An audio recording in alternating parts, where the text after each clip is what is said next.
Shabbat Shalom, and welcome back once again to the Virtual House Church. My name is Juan Carlos, and here we are in the Light to the Nations channel once again, having this virtual gathering with the desire on our hearts to study the Word of Yahuwah, getting back to the basics, and to learn more from the true wisdom, the truth of the Word of Yahuwah, the Word of Yahuwah. I think this portion is going to be somehow special because it's related to everything that we are doing every week. The title of this portion is Yisra'el Assembled at Shiloh.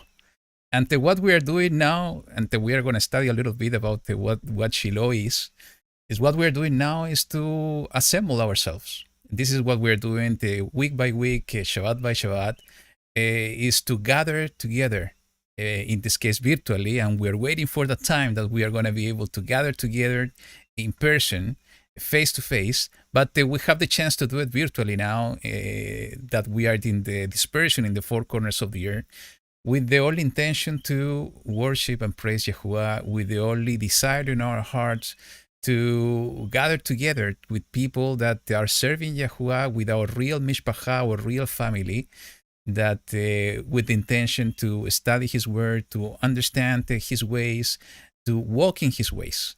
So it's my blessing, like every week, to be here with you. It's my blessing to see that you are there, that I have brothers and sisters around the world that have the same desire to serve Yahuwah in these days.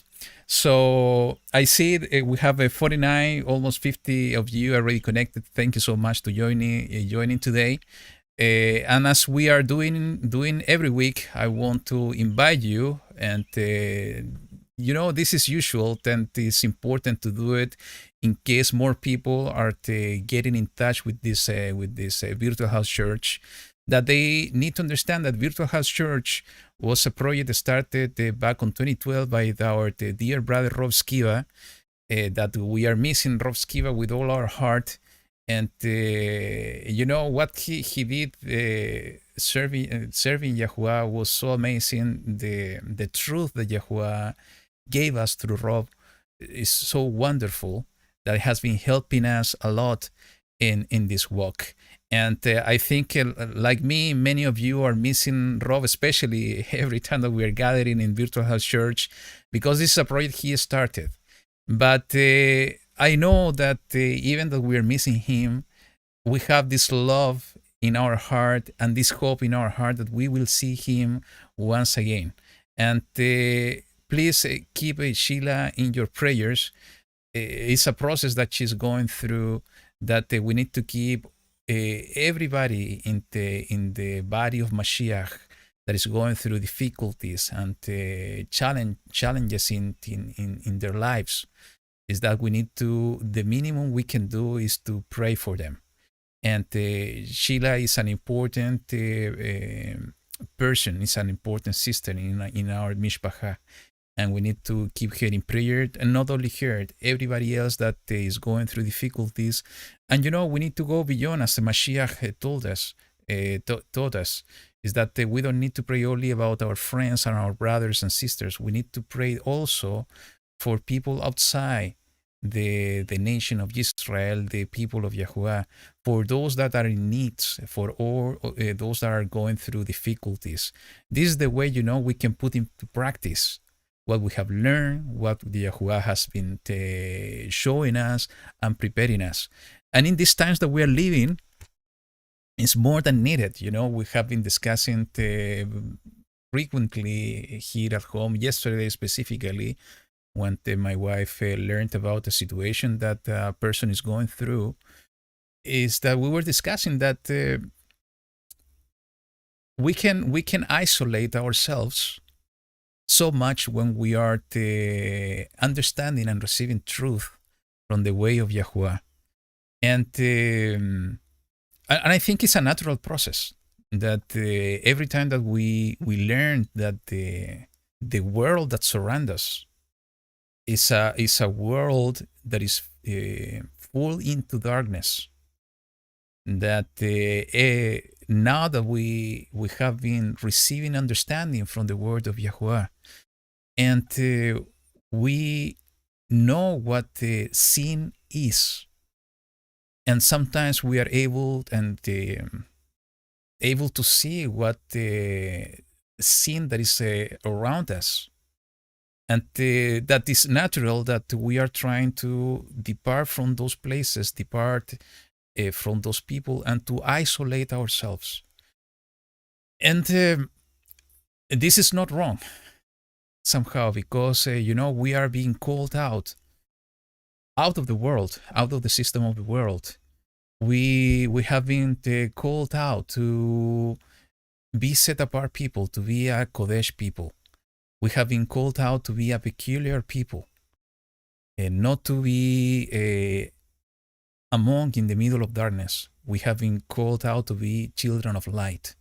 So every time that we are able to open our eyes and to see that maybe we are surrounded by darkness, we tend to isolate ourselves. But even though that maybe this is a natural process, and even though that this is something that we need to practice, it's not fully what we need to do. It's not the real intention of Yahuwah for our lives, because we have been called out as well to be light into this world. And how we are going to be light and a lamp into this world if we isolate ourselves. A light is going to be noticed in the middle of darkness. Light is not going to be fully noticed in the middle of light. So if we really want to fulfill our purpose being Israel, we need to understand that as Yahushua was practicing, that time to time he was isolating himself in order to pray to time to time he was going to the mountains, to the wilderness, in order to have this personal time with Yahuwah, because it is exactly this isolation sometimes is what we need in order to understand that we are from a different kingdom, that we are we are living in a different way. But after he was doing that, he was coming back to the masses. He was coming back in order to fulfill his purpose to be a light into this world. And this is exactly what we need to do. I have been making this mistake as well. Most probably you have been doing it as well. That our natural tendency is to separate ourselves and to isolate ourselves, not to partake from the darkness. But even though that we have not to partake when we are in the middle of darkness, because we cannot do it, and not because the scripture tell us that we have not to do it, because and I think this is happening to you as well, is that there is something within us, in our heart, that is forbidding us to partake in darkness. When we understand that something is not right before the eyes of Yahuwah, there is something within us, and that something is the Ruach HaKodesh, that is helping us not to be part of darkness. So even though that we are not going to be part of darkness, by being in the middle of darkness, we're going to be able to fulfill our purpose to bring that light, the light of Yahuwah, into the world. So I will invite you, as I have been sharing with you week by week, is that anytime that we have the chance to share with others about the light of Yahuwah, we have to do it. I gave you an example, an experience, feedback I got from my daughter some time ago, is that we need to put the focus in the right thing. And the real focus is to bring the good news of the kingdom of Yahuwah. And the good news of the kingdom of Yahuwah is very wide. It's a very wide topic, because there are multiple things. Even judgment and last days is part of the good news. But what we need to do is to bring hope. This is what exactly the world is missing now. It's hope. And the only place that we can find hope is in the kingdom of Yahuwah, in the word of Yahuwah. So I will invite you once again, don't isolate yourselves. Try to share with others. Try to put a balance in your life. I know it's not easy. And that's why we need to let the Ruach guide us when we need to do it and how we have to do it. He will put the words in our lips and what we have to say. And in this portion, it's amazing. We will see part of it in the first chapter. So I deviate myself a little bit on what was in the train of my thought at the beginning about the Virtual House Church. But I think you are used to this thing every week. I'm just speaking my heart every time that I'm getting something here than just doing it. So let's keep in mind that Virtual House Church is something that it's not only for us, it's for the world. And the purpose that Rob had in his heart is to put this platform, is to put this project into work in order to reach more people, in order to help us in the way. That was the intention of Yahuwah through Rob. So if you have the chance, invite others to visit the Virtual House Church. Let me put the screen here with the Virtual House Church website. And, as I told you, this is getting back to the basic. That's the purpose of Virtual House Church. So use it for yourselves. It's plenty of information over here that has been collected throughout almost 10 years already. So this is a tremendous source of information, of truth, and study of the word of Yahuwah, where we can find a different type of topics. Specifically, the different Torah cycles with the different cycles that Rob was doing it, where I was able to participate on part of it in some of the years.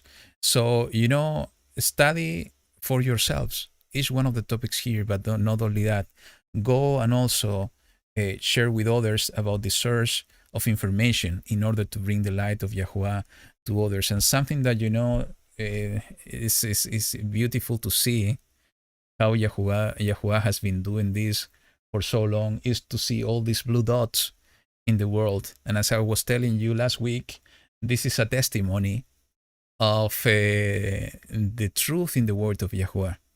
It's a testimony that what Yahuwah said, that he was going to send his people, Israel, in the dispersion to the four corners of the earth. What he said in his word, that he is going to gather his people from the four corners of the earth. Now we can see it visually in this map, that there are people all over the place. We are in the four corners of the earth, literally. And we are just waiting for the time that Yahuwah will bring us back together to his promises, to the land that he promised to Abraham, to Yitzhak, to Yaakov, to the land and to the promises he sealed up through the offering of Yahushua HaMashiach. So just to pick somebody here, we have different people. I think it is in Hawaii. It doesn't say that much. But, there are so many people, even in the islands, is in Hawaii, in the island of the sea.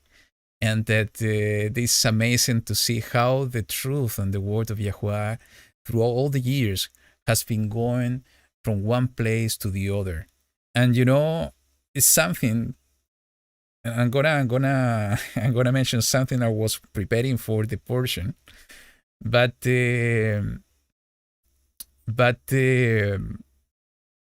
can you imagine how this has been done? We know that Yahuwah is the one that he's been orchestrating and doing this most of the time behind the scenes, through all the years. But the only fact that we are able to see this map, most probably most of us has been coming from Christianity, from religion, and we have been awakened by Yahuwah to His truth in these last days. But we cannot deny that even though that we came from Christianity, that we received part of the truth of Yahuwah. Maybe it wasn't the full truth, but we got in contact with the truth and the way of Yahuwah through Christianity. And if we understand the history of the church, we came to the point that the only fact that we are able to see this map, the only fact that we are able to gather ourselves today is because of men and women that they took action and they decided to take to heart the commandments of Yahuwah and the instruction of Mashiach to go into the world and to bring the good news to every creature. You know, can you imagine? Let me put my camera here. Can you imagine that those men, those women didn't exist? Most probably the map that we were checking could not exist either. So it's so important that we recognize that there throughout history, and we see it written in the word of Yahuwah, that throughout history Yahuwah has been lifting up servants that they have decided to give priority to the service of Yahuwah in order to bring this good news. And even in difficult situations, they have made the decision to leave everything else in order to be obedient and to fulfill the purpose of Yahuwah in their lives. And because of them, because of those servants that they decided for Yahuwah, we're able, you and me, to be here, gathering ourselves virtually so far in order to study the word of Yahuwah, that we are able to see this testimony in this map, where we see multiple of us in different locations of this world awaken to the truth of Yahuwah. And this speaks a lot to me, to you, about what we have to do. Are with the same mindset? Are we with the same attitude? Are we with the same conviction to do exactly what those servants throughout history has been doing? You know, this is our time. We have been discussing this for several weeks already. Yahuwah decided that you and me must live in these times, in these end times, in these last days. And because He planned for something, because He saw something in you and me, that He decided that we were going to be the ones living in these days. So, what are we going to do about it? I think that's the question we need to ask ourselves day by day. This is the question we need to ask Yahuwah in prayers. What Yahuwah wants from me, what Yahuwah wants from you. Because there's always a purpose. And if we are living in these days, because Yahuwah has a purpose for you and for me. And so, brothers and sisters, sorry for this introduction. It's somehow not related at all to what we're supposed to discuss in the portion. But surprisingly, somehow it has a connection. And you will see when we are going to share the portion.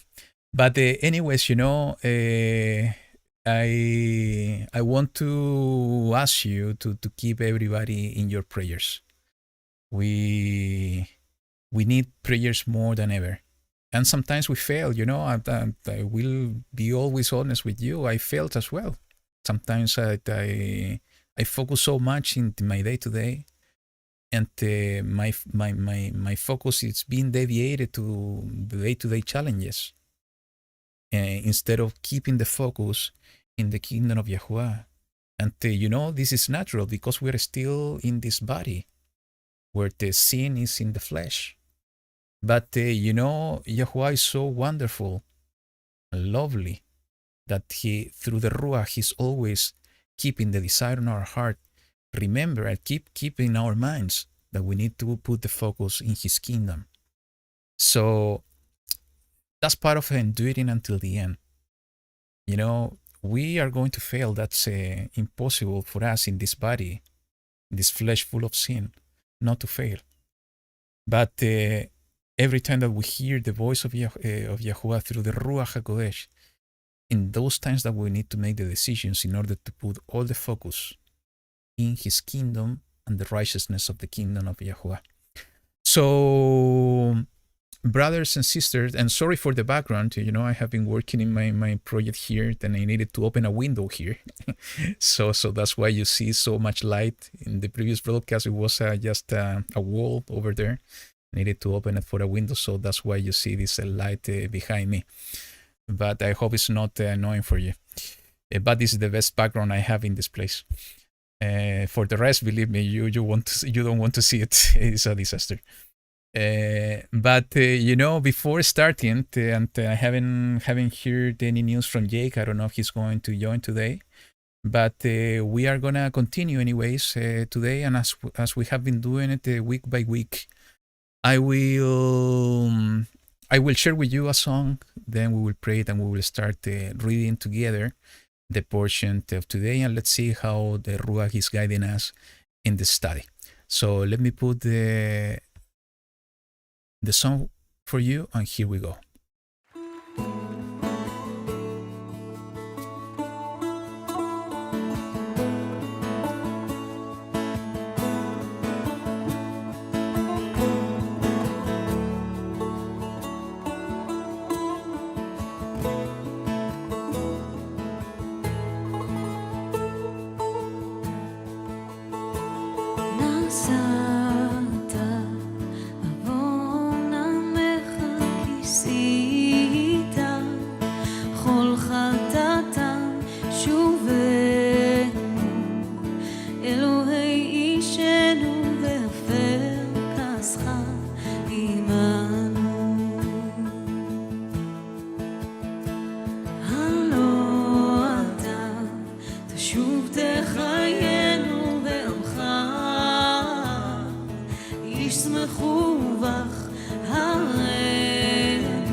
Say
שלום אל עמו ואל חסידיו, ידבר שלום אל עמו ואל חסידיו, ידבר שלום אל עמו ואל חסידיו, ידבר שלום.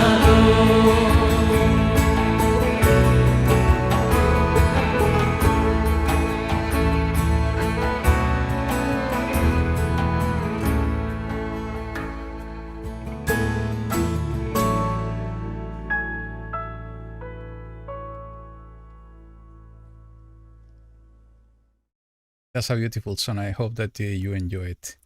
You know, this music, I like it so much. That's why I'm sharing with you every week. And, you know, this is speaking, this is exactly the words that we need to speak to Yahuwah. And this is exactly what it needs to be in our hearts. So, you know, before starting, I will invite you to close your eyes, to lift your hands to Shemaim, to heavens, and let's pray together to Yahuwah Eloheinu. Abba Tov, Abba Kadosh, Yahuwah Sebaot, Yahuwah Eloheinu. We give you thanks today in this new Shabbat, that because you give us the opportunity to gather ourselves together, we, your people, Yisrael, and no matter that we are in the four corners of the earth, that we can gather through this platform in order to serve you, in order to praise your name, in order to study your word. Thank you, Abba, because your presence is among us, because through your Ruach we can be echad with you.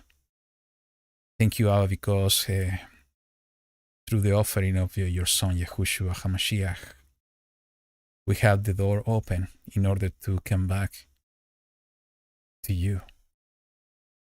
And we pray you in this moment with all our heart, that it was your desire to give us life in these days, that with the same desire, that you can awaken us even more to your truth, that you can give us of your Ruach in order to serve you, as it was your intention for us.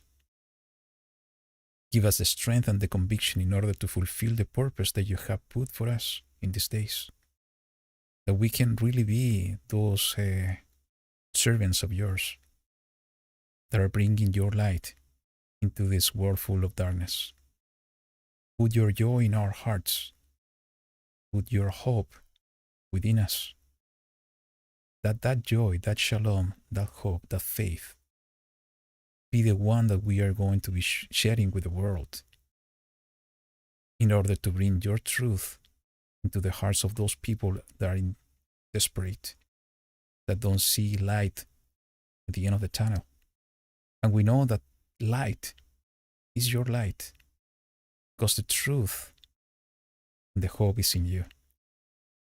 Abba, we prayed in this moment for those of your children that are going through difficulties, that you can be with them, that you can give them a way out of the difficulties that they're going through.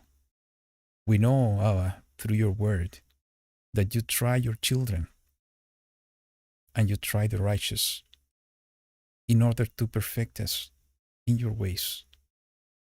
But you always are giving us a way out of the difficulties. I pray for them in this moment, Abba, for anyone that is sick, anyone that is in need, anyone that is brokenhearted, that you can go there, you can comfort their hearts and give them a way out that they need. And not only a way out, Abba, also that you can give them understanding so they can see what's the purpose on the situation they're going through. Strengthen us in your faith and strengthen our conviction in your word in these days of challenges, that we can endure until the end, because those that endure until the end will be saved. We pray to you in this moment now that this gathering will be blessed in your name, that your presence be with us, that you can put the words that you want to share with us in our mouth, in our hearts, and in our mind. Thank you, Abba, for being with us. Thank you for being a Father so good for us. And thank you for taking our hands and bring us to your way, Strengthen us in order to walk astray to the north and to the destiny that is your kingdom, that we can follow the step of Yahushua HaMashiach. Thank you, Abba. And we pray in His name in this moment, in the name of our King, our Melech, Yahushua HaMashiach. Amen. Okay, so, I was reading here with my wife the portion, and as we do every Shabbat, to prepare the virtual house church, and also to study by ourselves to understand what Yahuwah wants to put in our hearts. And though that this portion, in case you already read it, is naming the multiple borders, multiple cities about how they were inheriting the land.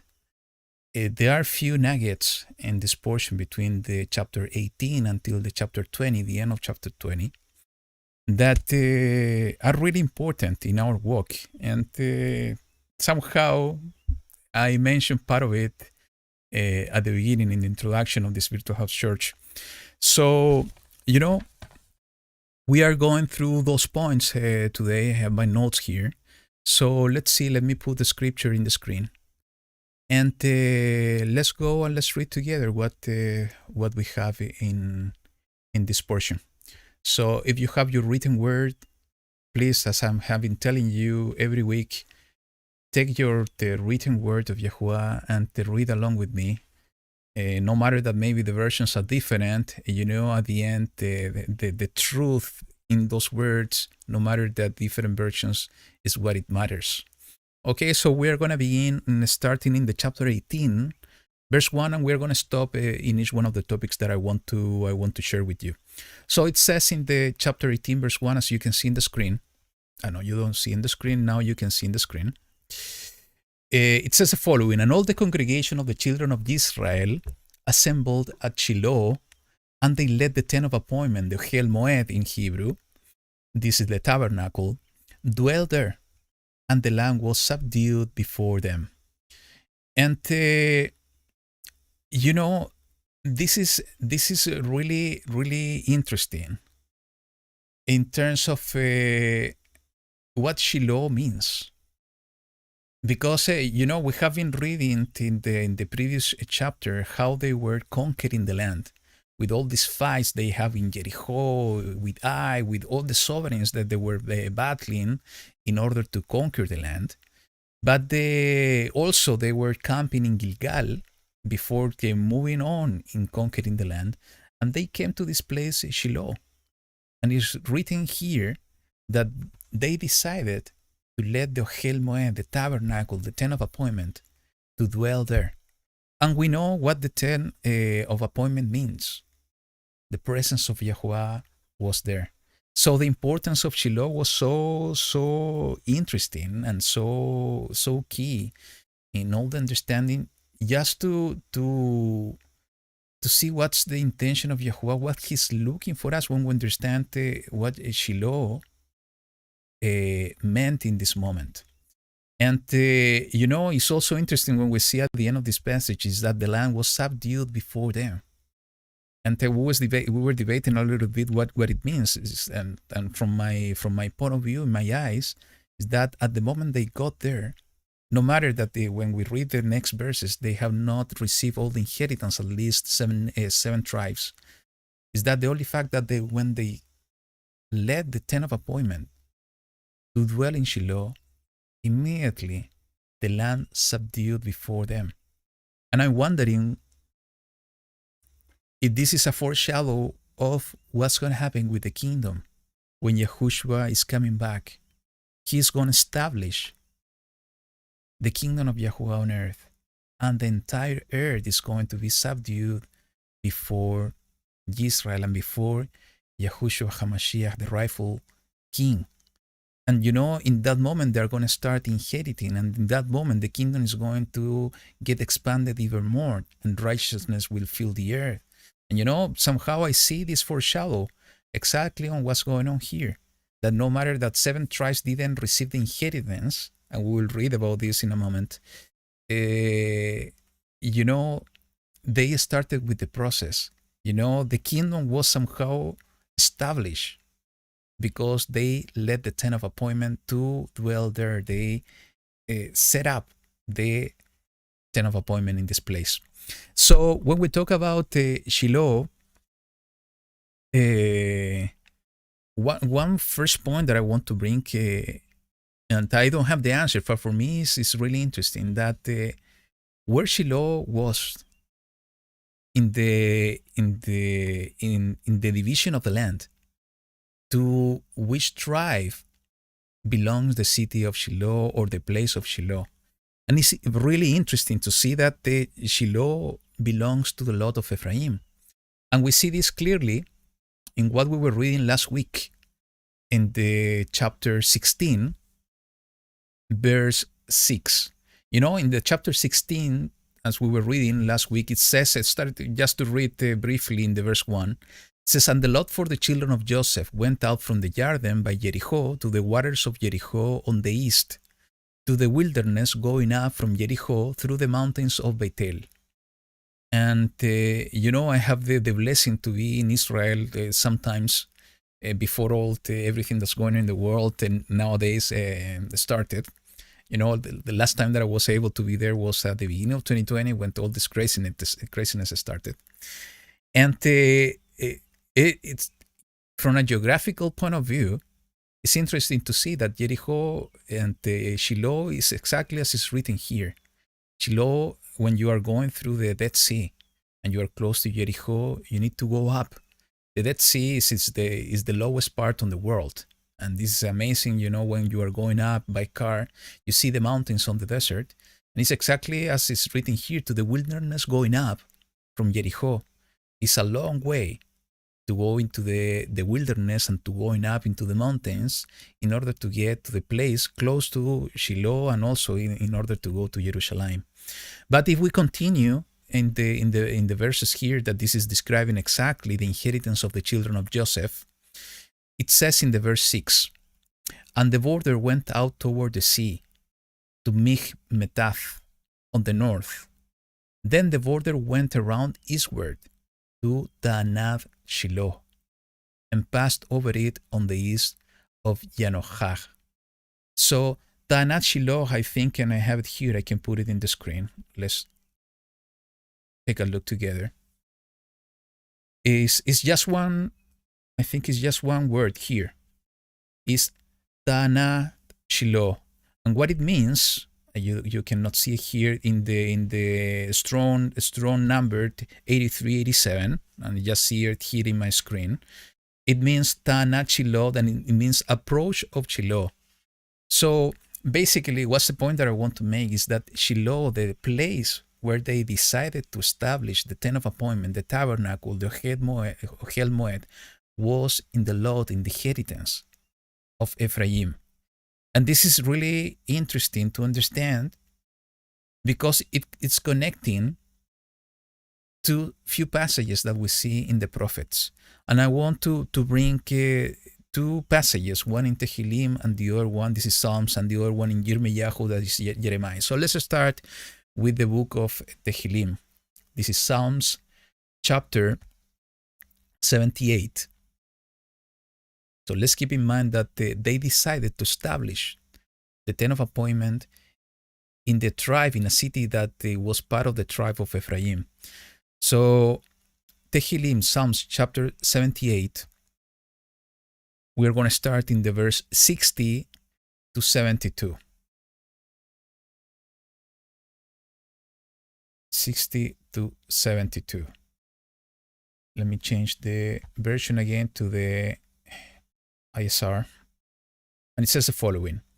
And he left, talking about Elohim, and he left the dwelling place of Shiloh, the tent which he had set up among men. You know, in the way, and we can read this in context, and I think it's good to do it, not now on the live, but I will invite you to do it and read in context the entire chapter 78.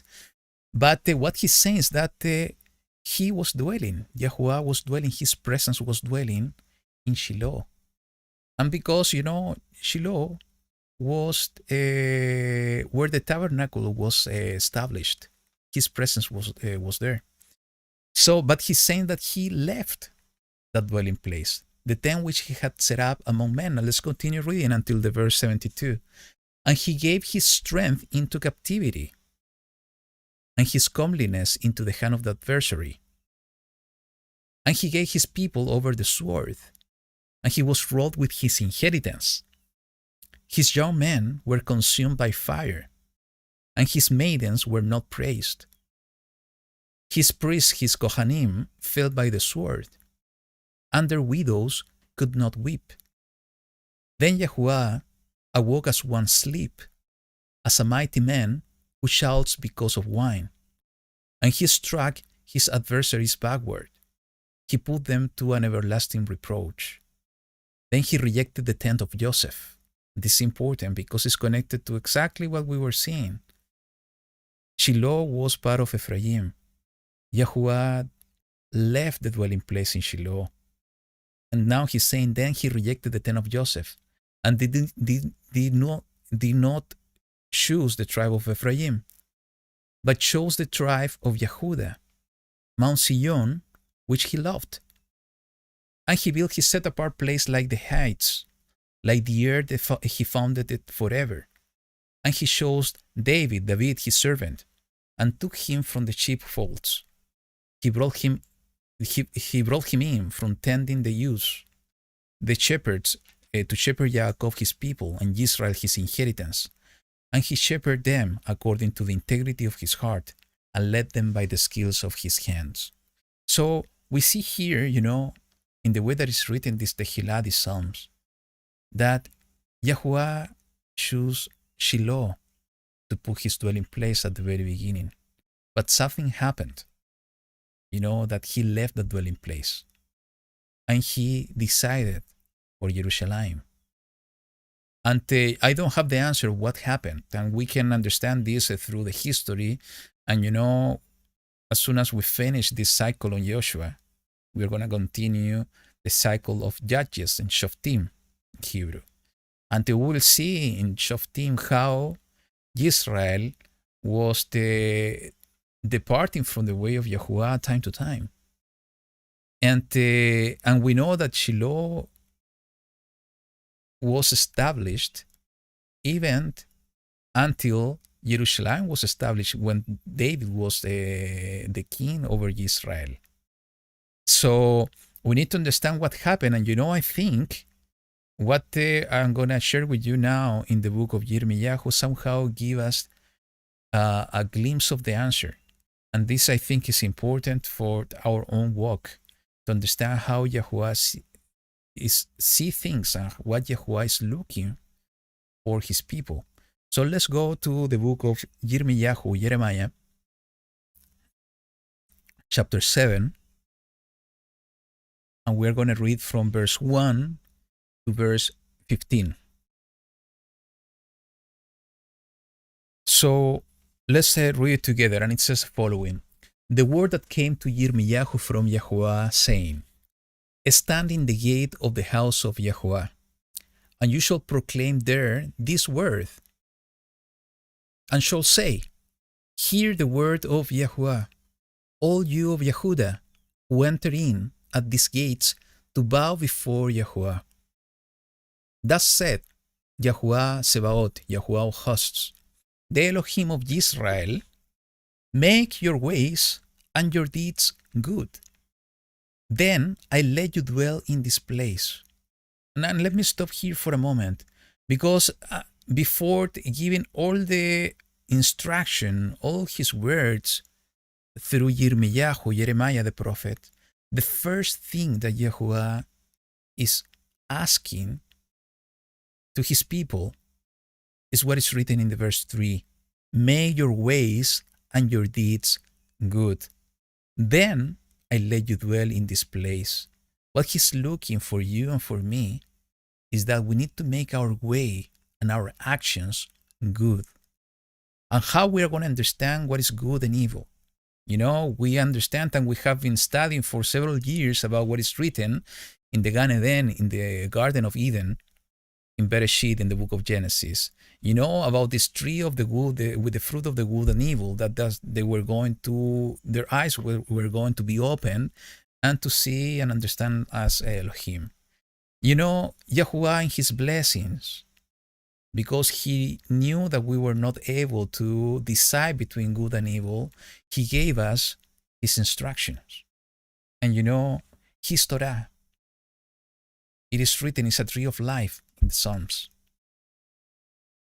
Through his Torah, he's helping us to discern what is good and what is evil.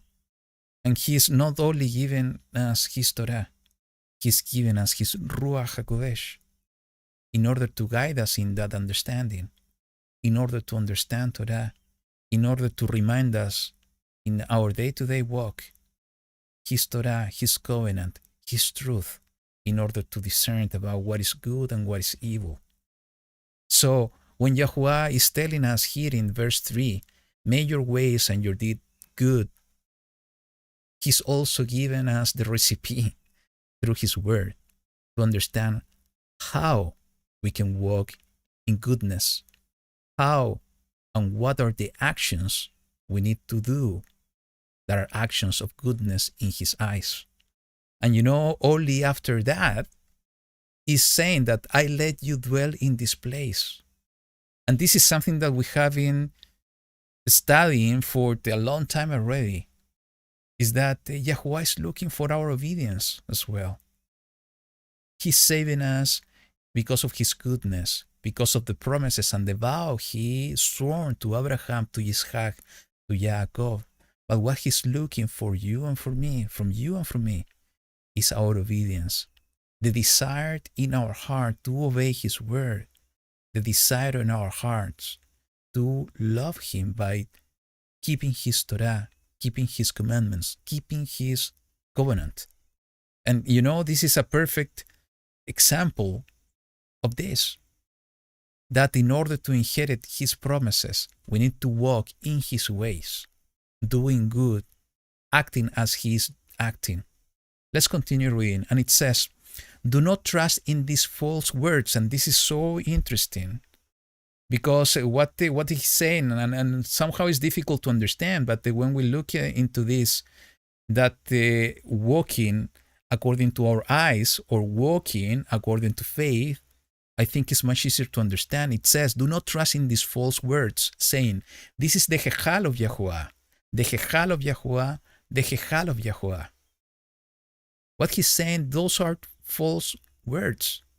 This is like, you know, what is written in Matthew chapter 7, when these people that are committing lawlessness are coming to the master and saying, Master, in your name I have been casting demons. I have been making so much miracles. And what's the answer from Yahushua? Depart from me, you workers of lawlessness, you that are breaking my Torah. You know, we can say that we can put our trust in religion, we can put our trust in what we think is truth and what we think is wise and what we think is the right before the eyes of Yahuwah. But in this case, you know, being represented by the Hechal of Yahuwah. But if we are not following his ways, if we are not making our ways straight, doing good, it doesn't matter what we think. It doesn't matter that we walk according to our eyes. We are not going to inherit and we are not going to dwell in this place. This is what is written. It's not my words. It's exactly what is written here. So let's continue reading. It says in the verse 5, but if you truly make your ways and your deed good, if you truly do right ruling between a man and his neighbor, if you do not oppress the stranger, the fatherless, and the widow, and do not shed innocent blood in this place, or walk after other mighty ones to your own evil, then I shall let you dwell in this place, in the land that I gave to your fathers forever and ever. Doesn't sound this like the good news of Mashiach? You know, his promise of eternal life, to dwell in his place, in the place that Mashiach went to prepare for you and for me that we can live forever and ever with him. But there is a condition, that we are denying ourselves, as Mashiach spoke, in order to live a different lifestyle, in order to live according to his righteousness. And this is exactly what is written in the verse 5 and 6, is what he's waiting for us, what he's expecting for you and for me, to live differently, to be this peculiar people, to bring the hope in the middle of darkness, to this world that is in desperation. So let's continue reading. Then I shall let you dwell in this place, in the land that I gave to your fathers forever and ever. See, you are trusting in false words which do not profit, stealing, murdering, and committing adultery, and swearing falsely, and burning incense to Baal, and walking after other mighty ones you have not known. Everything that he's talking about is the commandments. Somehow it's a reflection of the 10 words. And it's a reflection of the entire Torah summarizing here. So, let's look into this in this way, in that angle. He's remembering his people. Keep my Torah, keep my covenant, in order for me to do good to you, in order to bless you and not to curse you. And it says in the verse 10, and you came and stood before me in this house, which is called by my name, and said, we have been delivered in order to do all these abominations. They were not living in the straight way, and they were trusting that they had the Hechal of Yahuwah, that because of the Hechal, only because of the Hechal, they were delivered, and they were so wrong. We cannot make the same mistake. We cannot make the same mistake that we believe that we have been receiving knowledge through all these years, that by that knowledge we are going to be saved. That's not the intention of Yahuwah. Because he loved us, he has been opening our eyes in order to understand his truth, in order to walk in his ways.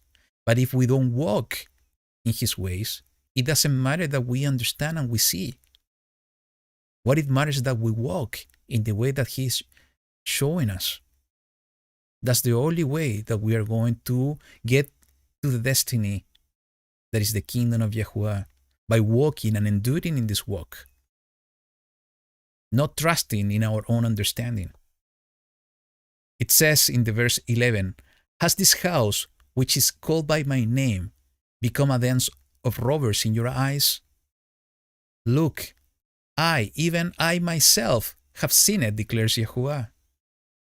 But go now to my place at Shiloh, where I set my name at the first, and see what I did to it because of the evil of my people Yisrael. And this is plain text, very clear. Yahuwah speaking through Jeremiah, saying, Shiloh was the place he chose at the beginning. My place at Shiloh, where I set my name at the first, and see what I did to it because of the evil of my people Israel. We just read in Tehillim, in Psalms, that he left the dwelling place at Shiloh. And he says that he set his name at first in Shiloh, but he did evil to Shiloh because of the evil of the people of Israel. Let's continue reading. And now, because you have done all these works, declares Yahuwah, and I spoke to you, rising up early and speaking, but you did not hear, and I called you, but you did not answer. I shall also do to this house, which is called by my name, in which you trust, and to this place which I gave to you and your fathers, as I did to Shiloh. And we know what happened to Jerusalem and to Hechal. It was destroyed by the Babylonians first and then by the Romans. So, we can understand that Shiloh was destroyed as well. Was destroyed because of the evil of the people of Israel, because they didn't follow the way of Yahuwah. In the bottom line, what I want to share with you today is that Shiloh had so an important place in the plan of Yahuwah, but because of the evil of the people, he left that place. This is what is written here in these verses. And he decided for Jerusalem to be his place. So our works, our actions, our obedience is so important in his eyes that this is the main message that I got when I was studying this morning. That, it's so important that we follow the way of Yahuwah in order for his presence to be with us, in order for his plan to be fully accomplished. And this is part of the purpose of you and me in these days. We cannot go and make the same mistakes that Israel did in the past. If Yahuwah has awakened us to his truth, it's time for us to act and to walk in the ways of Yahuwah. And I saw a message going on, I think from Keren, saying that the Shiloh was in the middle of the land. And I think it was. And this is important because of the prophetic implications somehow of what we are going to read later today. So, and not only that, what Shiloh means in this case, and this is somehow from a prophetic point of view, is where he intended to put his presence to dwell, where his presence dwelled for a long time. Just keep in mind the prophet Shmuel, this is Samuel. He was serving Yahuwah in Shiloh. And in Shiloh, Yahuwah appeared to him and he was guiding him. So his presence, the presence of Yahuwah, was in that place. And what Shiloh and Jerusalem means is where the presence of Yahuwah dwells. And there is a prophecy, I think it's in the book of Bereshith, if I'm not wrong, because we were reading it before here at home. It's in the chapter 49. Here I have it in the screen. Here. And this is the blessing from Jacob to his children. And it says in the verse 49 when he's talking about Yehudah, the scepter shall not turn aside from Yehudah, nor an inscriber from between his feet, until Shiloh comes, and to him is the obedience of the peoples. And when we read this in context, even including the verse 11, it's a perfect description of Yahushua HaMashiach. So the only fact that in this blessing is talking about Shiloh coming, and if we understand that Shiloh in this passage is referring to Mashiach, and in the great scale of things we understand that Shiloh is the place where the presence of Yahuwah was dwelling, this is a wonderful picture of the entire Elohim dwelling in the person of Yahushua HaMashiach. So Shiloh, the dwelling place of Yahuwah, coming back. And when he's coming back, to him is the obedience of the people. So the entire presence of Yahuwah dwelling in Mashiach, and he's returning, he's coming in order to put everything in the straight way, in order to bring everything back to the original design of Yahuwah in the Gan Eden. Okay, so let's go back to Joshua chapter 18. And we continue reading, starting in the verse 2 and 3 and 4. And it says the following. And 7 tribes were left among the children of Israel who had not yet shared their inheritance. And just to summarize, the 2.5, and we can say 3, because half of the tribe was, I'm talking about the Menashe, they received the inheritance by the hand of Moshe, and they received the inheritance before they crossed the Jordan. We were reading this at the beginning of this cycle of the book of Joshua. And last week we were reading that Yehudah already received their inheritance when Caleb was coming to Joshua and asking for his inheritance. And also the tribe of Ephraim and the other half of Manasseh received his inheritance. So basically we're talking about 4 with Ephraim, 5 with Yehudah, and only 7 because the tribe of Levi didn't receive an inheritance of land. land. So only 7 were missing. And this is interesting because, in the way that they were receiving inheritance, somehow, keeping aside the tribe of Reuben and Gad, the inheritance that they received was Yehuda first and then Joseph. And somehow both of them were receiving the blessings, the major blessings from Jacob. And I think for me, this is also a picture that how Yahuwah has been awakening his people, and not by tribes. This is not what I'm trying to say, that he's doing it with a certain order. Not everybody is receiving everything at the same time.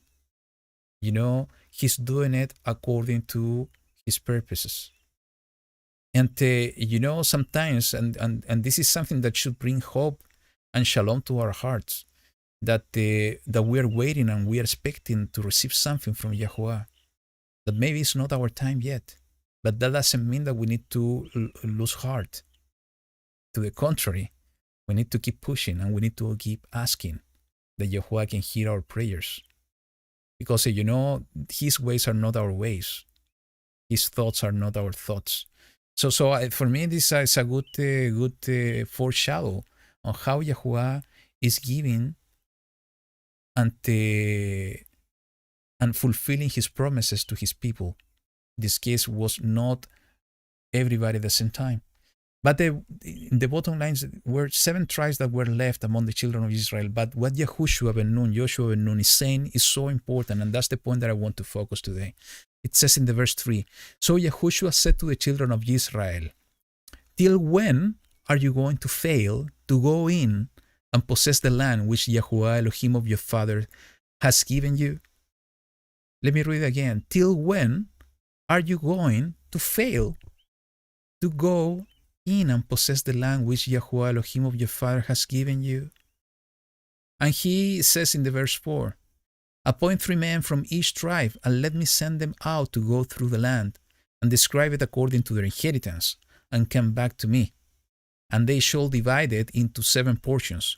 Yehuda stays within their border on the south, and the house of Joseph stays within their border on the north." I'm going to stop there because, the main point here is the question from Yahushua. And this is something that is speaking to my heart, and it should speak to your heart too. These 7 tribes were not receiving the inheritance because they were failing to possess the land. This is exactly what Joshua ben Nun was telling him. He was giving the responsibility to them to receive the inheritance. It says, "Till when are you going to fail?" They were the one failing to receive the inheritance. They were the one that were not able to possess the land, their portions. So this is something that should keep us thinking about our role, about what is our part in the kingdom of Yahuwah. And this is related to the actions. I was telling you at the beginning of the broadcast, if it wasn't for those servants of Yahuwah throughout the history, that they took the actions on the message and the instruction of Mashiach and the guidance of the Ruach HaKodesh, maybe we would not be here. We would not be here. But because of their obedience and because of their actions, we're able to be here today gathering in this Shabbat. So every time that we are not getting something done, it's because we are failing. And we have so many examples of this that I'm just going to bring 2 passages to you all. And let's go to the first one because, this is something that I always remembered, and most probably have been sharing this in the past in Virtual House Church. Because for me, this is a special picture exactly of this, is that we are the one that needs to take the action. We are the one that we need to push forward in order for things to happen, in order for Yahuwah to manifest himself. And that doesn't mean that Yahuwah cannot do everything by himself. No. It doesn't mean that. It means that Yahuwah is always working through his servants and through his people.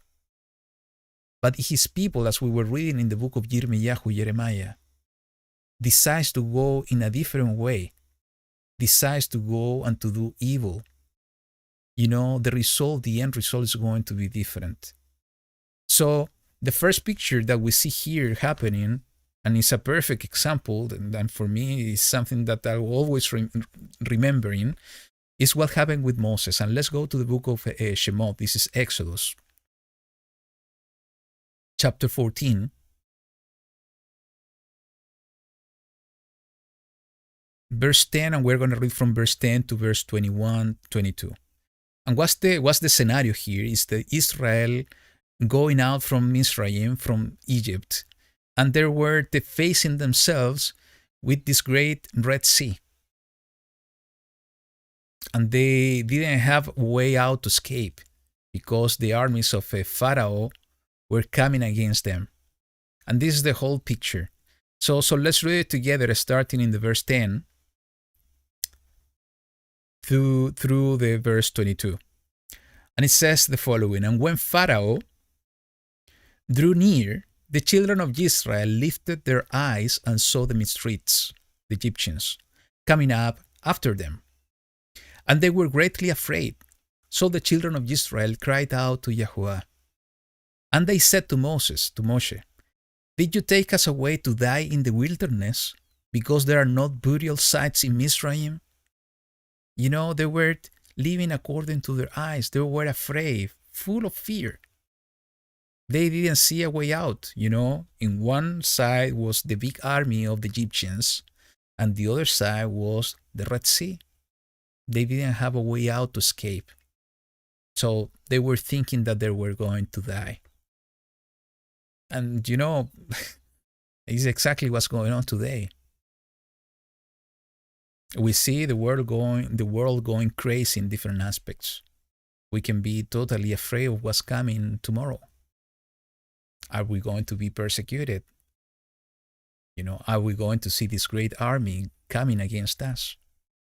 And in our back, we see this great sea that is not way out and escape for us. We can be afraid, and we can be with the same attitude and mind as the children of Israel here. Pushing Moses, why you bring us here? They continue saying, what is this you have done to us to bring us up out of Mizraim? It is not the word that we spoke to you in Mizraim, Egypt, saying, Leave us alone, and let us serve the Mitzrites, the Egyptians. For it would have been better for us to serve the Mitzrites, the Egyptians, than to die in the wilderness. They were fully afraid. Fear was, till their core, to their bones. But what was the answer? And Moshe said to the people, Do not be afraid. Stand still and see the deliverance of Yahuwah, which he does for you today. This is living by faith. This needs to be your attitude and my attitude today. Not being afraid, strong and courageous. This is what we have been studying in this book. Wait on Yahuwah. Stand still. Wait for his word and his guidance and for his deliverance. So it says, For the Mitzrites whom you see today, you are never to see again. Yahuwah does fight for you, and you keep silent. And listen to this, because this dialogue is the one that it's amazed me all the time that I remember this. And it says, And Yahuwah said to Moshe, Why do you cry to me? Speak to the children of Israel and let them go forward. Can you imagine Yahuwah answering Moses with this question? Why are you crying to me? Why are you praying to me? Go and lead these people. You need to lead these people. That's why I called you for this purpose, to lead these people and to take these people out of slavery.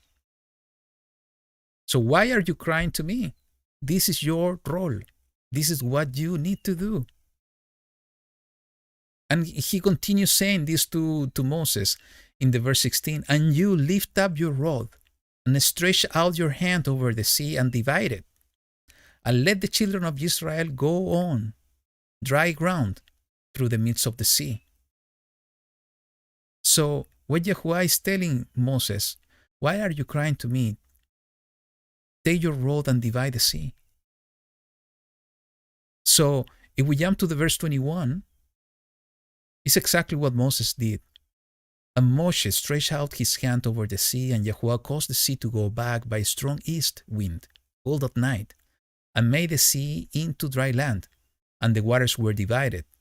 And the children of Israel went into the midst of the sea on dry ground, and the waters were a wall to them on their right and on their left. So what's the point here? And let's keep in mind the whole picture here is that Joshua ben Nun was telling the 7 tribes, you are failing because you are not taking possession of the land that Yahuwah has given you. They received an instruction from Yahuwah that they needed to conquer the entire land. That the land that they were conquering was a promise, that Yahuwah was fighting for them. So they were failing because they didn't have the faith and they didn't follow the action. What we see here in the story of Moses is that Moses had faith, but he was missing the action, and that's why Yahuwah was telling him, lift up your rod and divide the sea. Take the action. Nothing will happen if you don't take the action and you don't do your part. And we see exactly the same in these seven tribes. And this is speaking a lot to me, and I think it should speak a lot to you. We can think and we can believe, and we can have emunah, we can have faith. But if we don't do the action, we are not going to complete our faith. So, at the beginning I was telling you that we should not isolate ourselves all the time. We need to bring the light of Yahuwah. This is part of doing the action. We need to act accordingly to what we believe. And Jacob James is talking a lot about that. And let's go to his book, the book of James, Jacob, verse 2.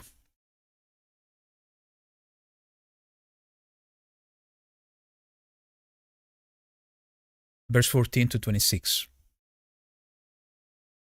And it says the following, my brothers, what use is it for anyone to say he has belief, but does not have works? This belief is unable to save him. And if a brother or sister is naked and in need of daily food, but one of you says to them, go in peace, be warmed and be filled, but you do not give them the bodily needs, what use is it? So also, belief, if it does not have works, is in itself death. But someone might say, you have belief, and I have works. Show me your belief without your works, and I shall show you my belief by my works. You believe that Elohim is one. You do well. The demons also believe and shudder. But do you wish to know, O foolish men, that the belief without the works is death? Was not Abraham our father declared righteous by works when he offered Yitzchak, his son, on the slaughter place? Do you see that the belief was working with his works, and by the works the belief was perfected? And the scripture was filled, which says, Abraham believed Elohim, and it was reckoned to him for righteousness. And he called him he who loves Elohim. You see then that a man is declared right by works and not by belief alone. In the same way, was not Rahab the whore also declared right by works when she received the messengers and sent them out another way? For as the body without the spirit is dead, so also the belief is dead without the works. So, I think the main message that I see in this portion is exactly in the words of James Jacob. The 7 nations, they had the instruction and they have the faith. They knew that Yahuwah was with them. Can you imagine, we have been reading all these battles and all these fights they had. with all these great nations, all the armies of the Amorites, the Canaanites, were going against them. And even though that they were little in numbers compared to this big army, they were able to win all those battles. They knew that Yahuwah was with them. So they have the faith, but they were missing the works. That's why Joshua ben Nun was telling them, until when are you going to fail to receive your inheritance? And I think that's the question we need to ask ourselves. Until when are we going to fail to receive the promises of Yahuwah? Until when are we going to fail in order to truly walk in the way of Yahuwah?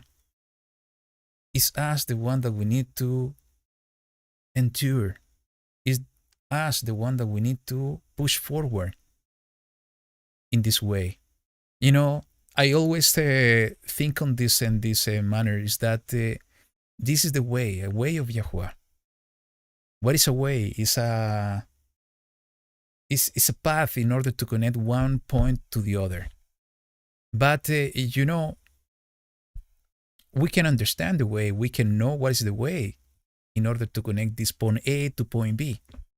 But we are not going to be able to get to the point B if we don't walk.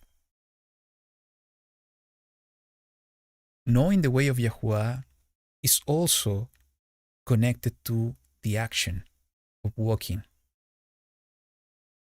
We can receive a lot of wisdom. We can understand good and evil through understanding the way of righteousness and the way of Yahuwah. We can receive the wisdom and understanding from Yahuwah in order to see and identify the narrow path.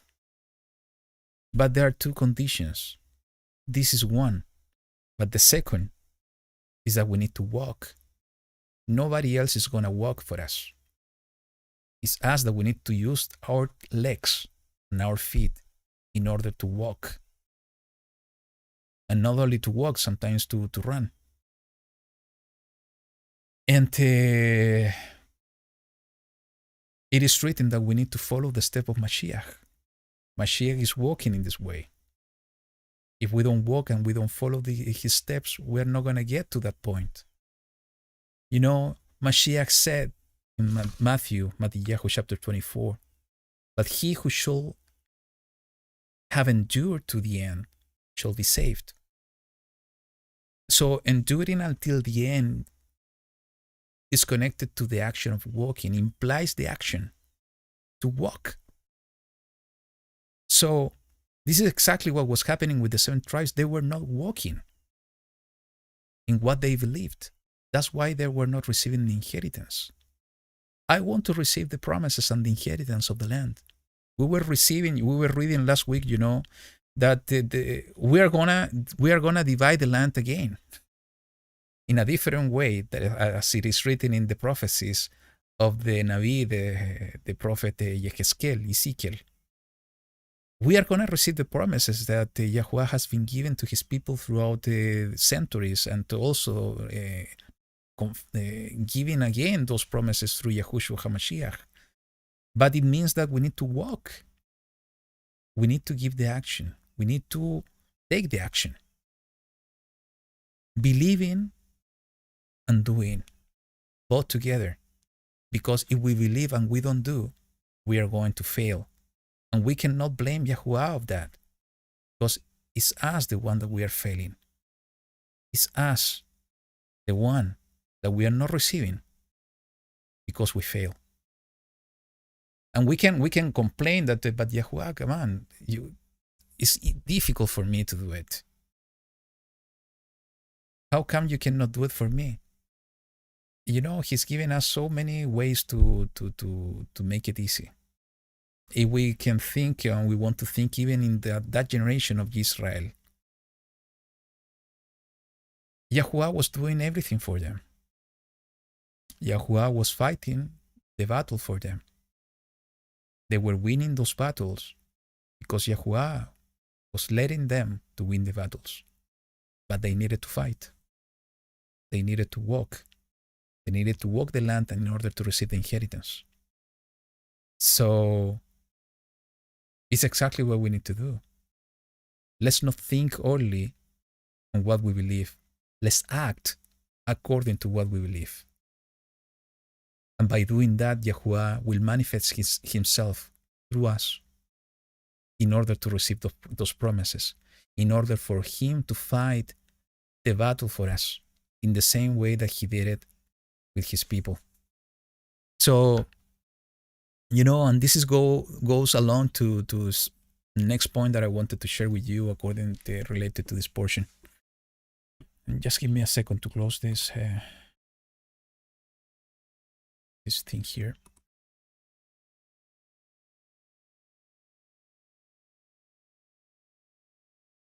Okay. Is that what happened next, And let's go back to the book of Joshua, chapter 18. It's the instruction that Joshua was giving them.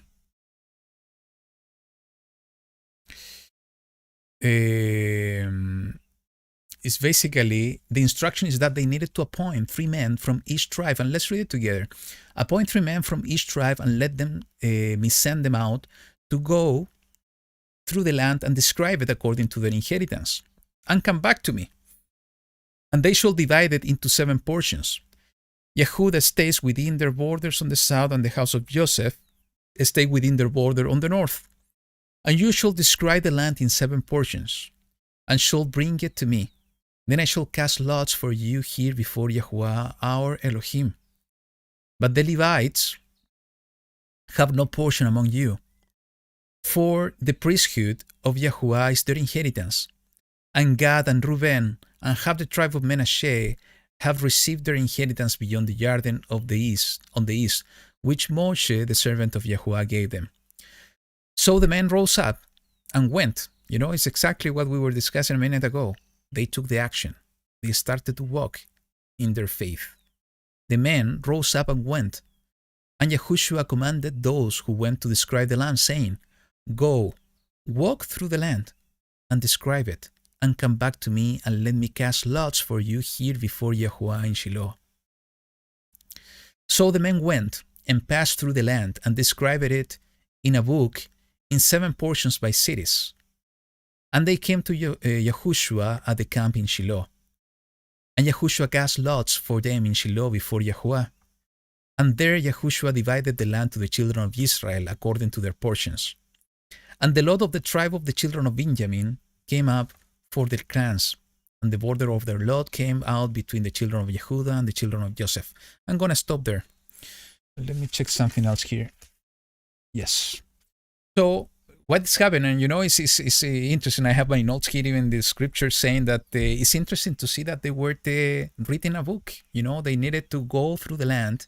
They needed to describe the land. We were debating here that maybe they were even drawing some maps and giving some description. This is the hill something. We see these trees over here. There's a river over here. The names of the city. The interesting part, no matter how they did it, is that they needed to describe with as much details as possible what they were able to see. And only after that, when they were coming back with this full description of what they were able to see, they were going to receive the inheritance. They were going to receive the promises. They were going to receive what they were asking for. And if I want to compare this to our daily lives, this is something that somehow I have been practicing for years already, and it's related in the way that we communicate with Abba. Sometimes, our prayers are so generic that that's why maybe we are not receiving answers. Abba is waiting for us to be specific. Can you imagine that they were written in this book when they were describing the land, something very generic, how they were going to set the boundaries or the borders between the different portions and the different law, they needed to describe 7 portions of everything that they were walking. Either were going to be genetic, was going to be very difficult to receive the inheritance, how they were going to divide the 7 portions. So, what it speaks to me, and this is what I want to share with you, is that when we are creating this relationship with Yahuwah, when we are asking Abba to help us, when we're asking Him in order to fulfill our needs, when we are going through difficulties and we want Him to help us, we need to be very specific. We need to describe it to Him, what is in our heart and what we need. What's the help we need from Him? They were even writing it down in a book to describe the land. And only after that, they received the inheritance after casting lots. And, just to make the argument stronger than what I'm sharing with you, I want to read a few passages that is somehow showing this to some witnesses from the Word, that is showing us that we need to be describing to Yahuwah what He needs. And it's important that we put this in the picture in our mind. Yahuwah is our Father, and those of us that we have, in case you have children, sometimes we are asking or waiting for our child to be specific of what is their needs. If they are not being specific and just saying indirectly what is their need, is for us is very, very difficult to understand and to help them. This is exactly what Yahuwah is waiting for us, because that create trust. Create trust between Him and us. That create a relationship if we are very specific about what is in our heart. Let's go to the book of Tehillim, Psalms, chapter 37.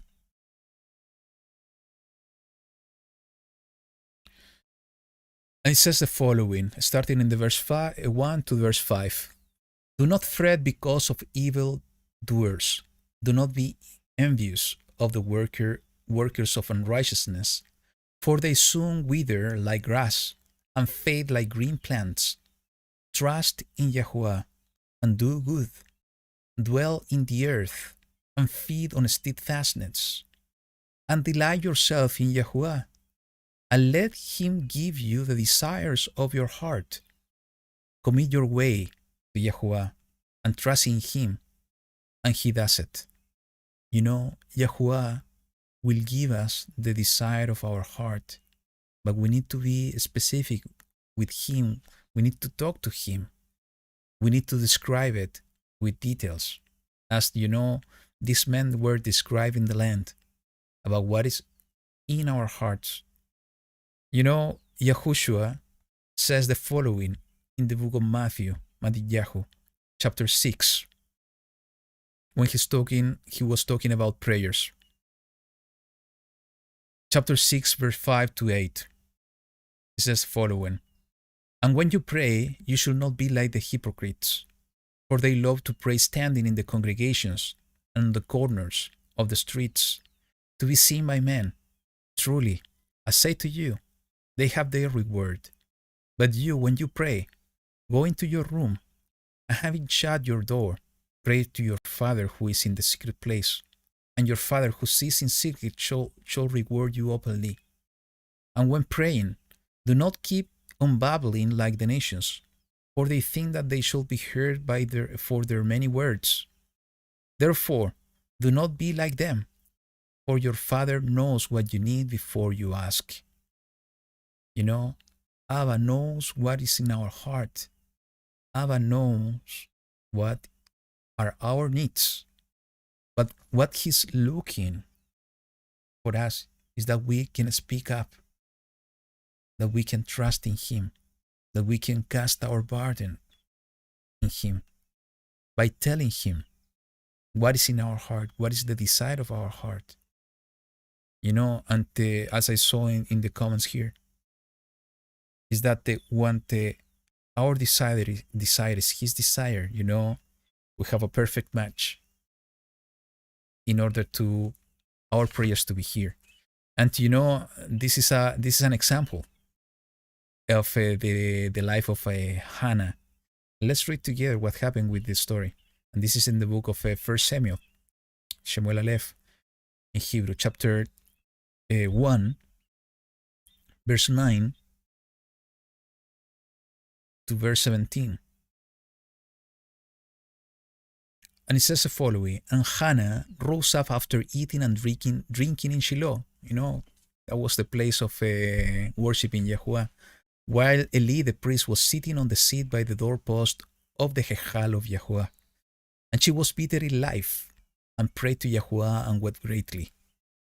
And she made a vow and said, O Yahuwah Sebaot, if you would indeed look on the affliction of your female servant, and remember me, and not forget your female servant, but shall give your female servant a male child, then I shall give him to Yahuwah all the days of his life, and let no razor come upon his head.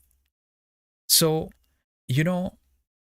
Hannah could have made a very generic prayer to Yahuwah. I want children. I want to have a son or a daughter. But she was specific, asking for a male child. She was asking Yahuwah, I want to have a male child. Can you imagine Hannah being specific, just keeping the prayer in the first few words?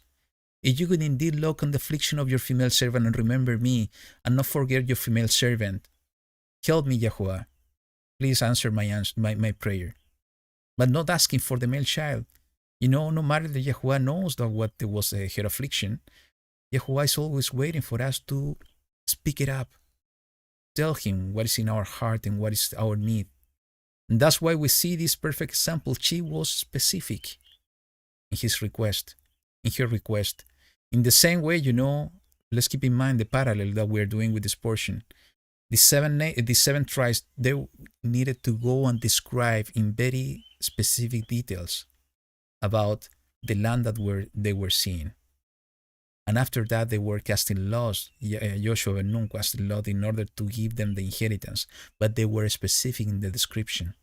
Hannah was being specific about what was her need. And this is exactly, the lesson for me at least, and what I want to share with you, is that we need to be specific in our prayers to Abba.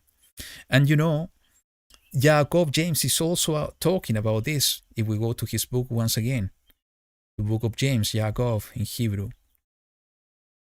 chapter 4, verse 1 to 3. Because it says the following: Where do fightings and striving come from among you? Do they not come from your pleasures that battle in your members? You desire and do not have. You murder and are jealous and are unable to obtain. You strive and fight and you do not possess, because you do not ask. You ask and do not receive, because you ask evilly in order to spend in your pleasures. When we are in harmony with the way and the purpose of Yahuwah, and we are specific about what are our needs, and as a little child, we go to our big Papa, our big Abba, and we said to him, Abba, this is what is in my heart. Help me. Listen to my prayers. We are going to receive it. And I think this is an important aspect we need to consider, especially in the times that we are living. I can give you some even testimonies of my own life that I have been being very specific on my prayers, and I have been receiving. I think I shared my testimony some time ago. We were in a virtual house church, just Rob and myself. I went through a very rough year in 2012. I lost my job at the end of 2011, and I was without a job, without income during an entire year. It was almost a sabbatical year for me. No matter that, I was doing a lot of stuff. And I was running out of money and with a lot of debt that to cover, and also cost that it's impossible to run away in order to maintain a family. And Yahuwah was opening the door.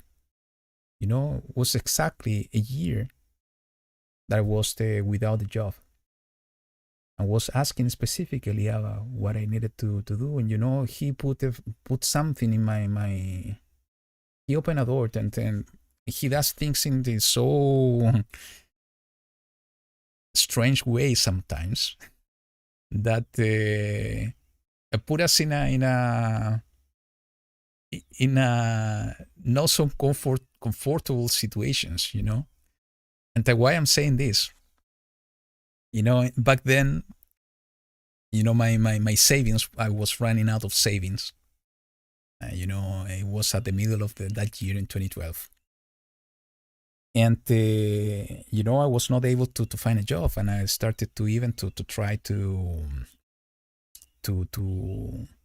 initiate my own business, doing a lot of stuff, almost tried to initiate this business, but then nothing was happening.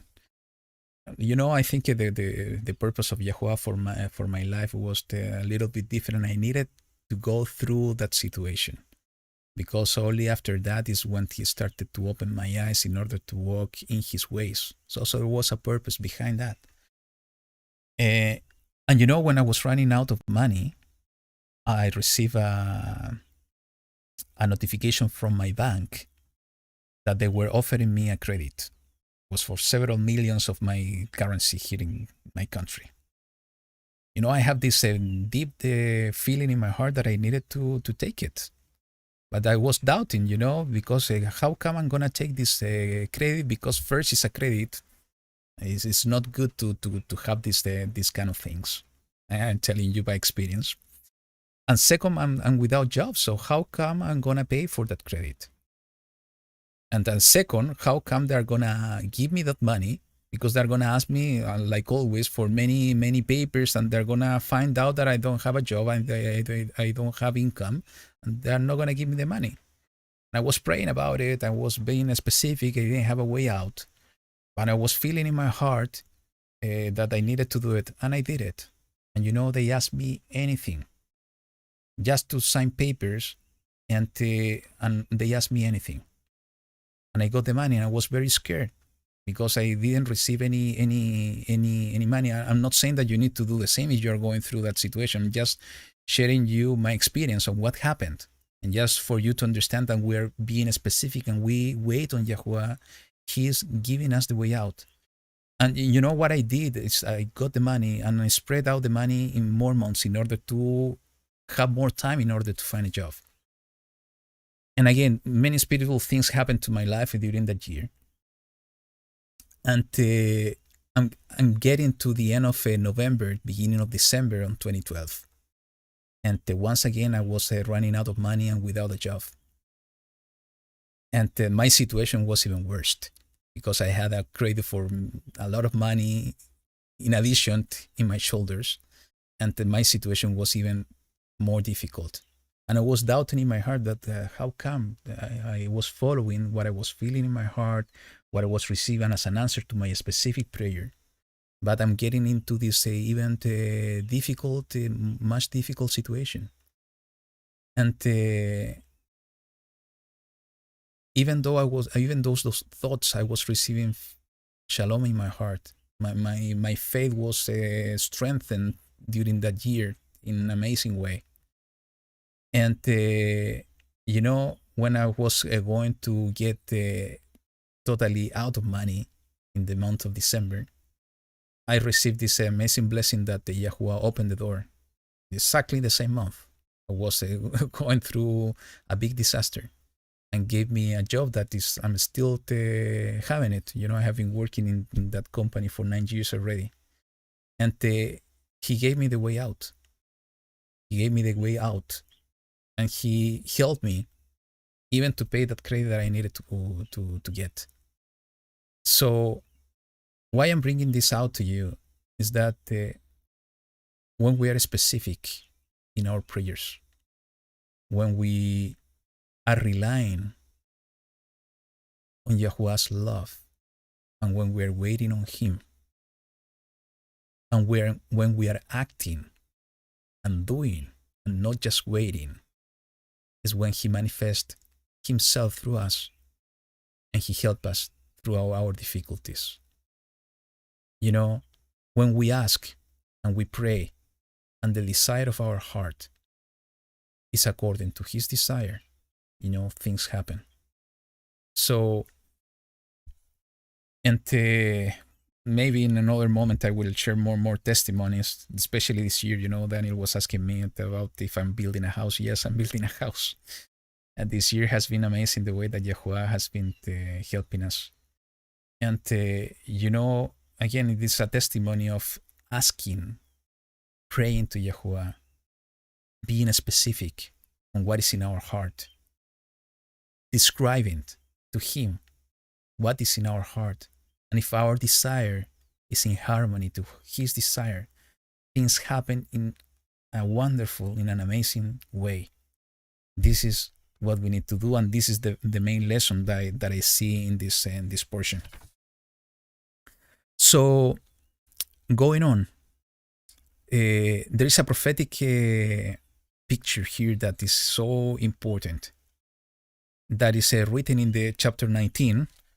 And wow, I don't know how much I have been talking. It's been almost 2 hours already. Unbelievable. I'm talking too much. So there is an amazing picture, a foreshadow of the end times in the chapter 19 of Joshua. Let's go to the book of Joshua. And I don't know if I mentioned while I'm looking for this passage, why I'm bringing this topic and why I felt in my heart to talk about this. Because, these practical things is what we need to put in place now in these days. We are going through difficulties, and those challenges will increase, as we have been talking in the last few weeks. So, during those times when we need to put into practice all these things. Not to wait only. Wait on Yahuwah means not to be without action. Is to put our hope in Yahuwah. Is to wait for His guidance. But at the moment we receive the guidance of Yahuwah and the instruction, as these 7 tribes got the instruction from Joshua ben Nun to go and walk the land and to describe it, they got the instruction. What they needed to do is to put this into action, to walk the land, to describe it. We already got the instructions, several instructions in the word of Yahuwah. Is now the time, in this time of challenges, that we need to put those words, those instructions, that faith into action. Because in the time of trouble, in the time of our test, is when we are going to show what is in our heart. Is when we are going to understand what is really our faith. So that's why I'm bringing this topic, and this is why I felt it in my heart. We must be specific in our prayers to Yahuwah in these times. In these times when we need to take the action. In these times of testing is when we need to walk even more in the way of Yahuwah, looking for His presence and His guidance in order to receive the inheritance. As we were reading in the book of Jeremiah, walking in the good way, doing the action, walking in the good way. So let's go to the book of Joshua, chapter 19, verse 49.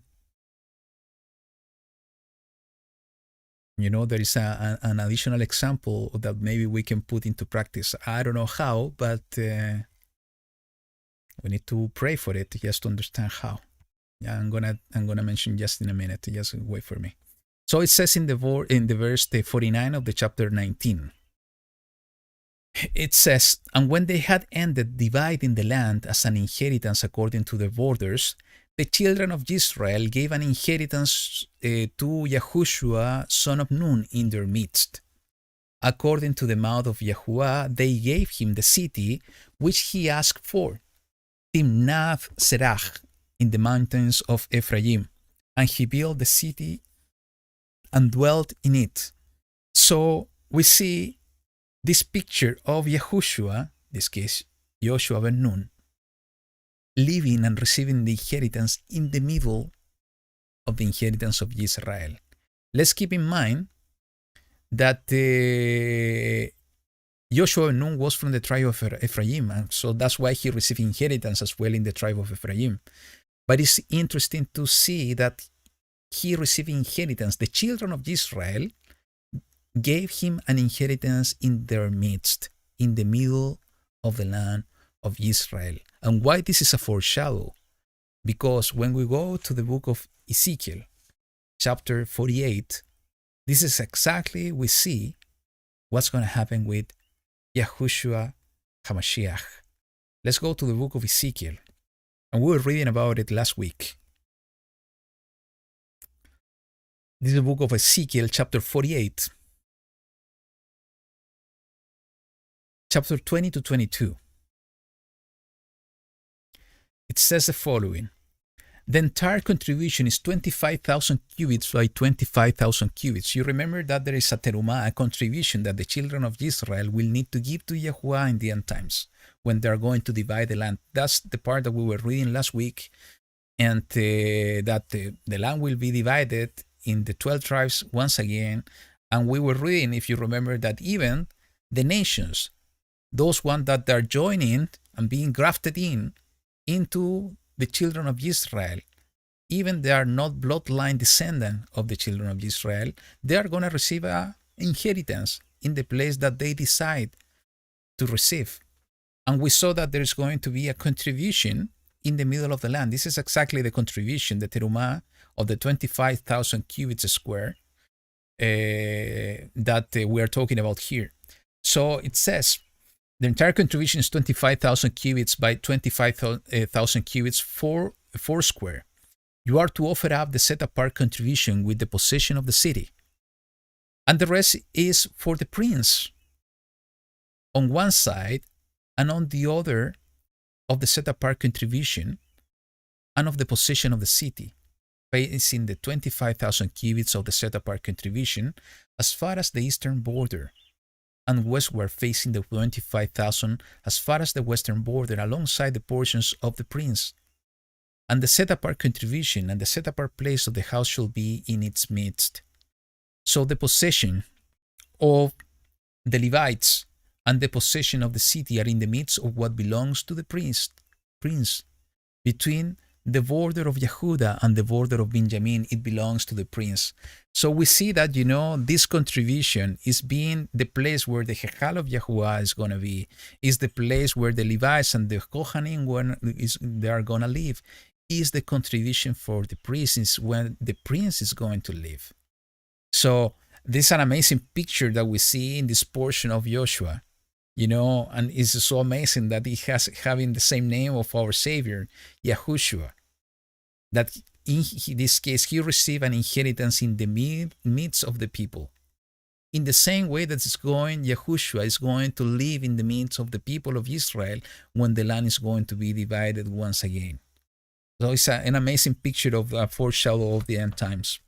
One additional point that we discussed last week very briefly, and now we see it clearly in this portion, is about what I was telling you about Jerusalem. And we see this in the same chapter 19 of the book of Joshua, when they started to receive the inheritance of the land. And if we go to the verse 28, is describing the different cities that they were receiving. And this should be in the, let me see, is in the chapter 18, in the chapter 18, verse 28.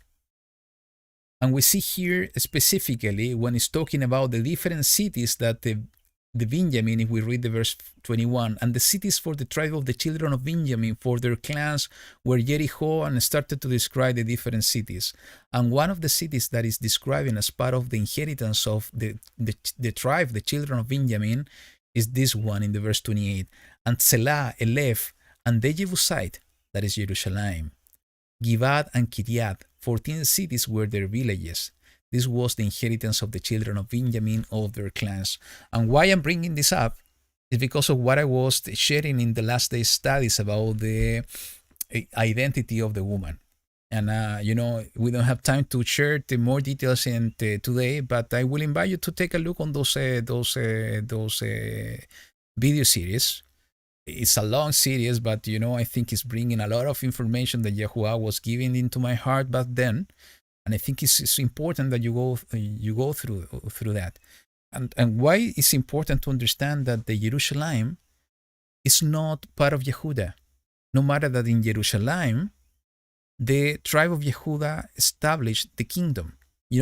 Actually, in Jerusalem, the kingdom was established for the entire Israel. And after the division on the two houses, in Jerusalem, the tribe of Yehuda was keeping the kingdom, the reign.